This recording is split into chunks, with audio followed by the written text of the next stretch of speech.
Hello my dear YouTube family. ఎలా ఉన్నారు? బాగున్నానండి. మీరు చూస్తున్న ఈ బ్యూటిఫుల్ ఫ్లవర్స్ ఎంతమందికిష్టం? నాకైతే చాలా ఇష్టమండి. వీటిని చంపా ఫ్లవర్స్ అంటారండి. దీంట్లో నాగచంప ఉంటుంది. అంటే లీవ్స్‌ని బట్టి అలా సెగ్రిగేట్ చేశారన్నమాట. ఈ లీవ్స్ నార్మల్‌గా ఉంటాయి కాబట్టి ఇది చంపా లీవ్స్. నాగచంపా లీవ్స్ అంటే పాము పడగ రూపంలో ఆకారంలో వాటి ఆకులుంటాయన్నమాట. కాబట్టి వాటిని నాగచంప ఫ్లవర్స్ అంటారు. ప్యూర్ వైట్‌లో ఫ్లవర్ బంచెస్ గ్రీన్ లీవ్స్ మీద ఫ్లవర్ బంచెస్ వైట్‌వి అబ్బబ్బబ్బా! ఎంత అట్రాక్టివ్‌గా కనిపిస్తాయండి. ఇంకా పెద్దగా ఉంటాయి, దళసరిగా ఉంటాయి ఈ పువ్వు పత్రాలు.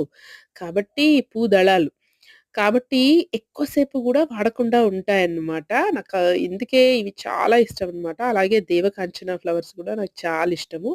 ఇలా గ్రీన్ లీవ్స్ మధ్య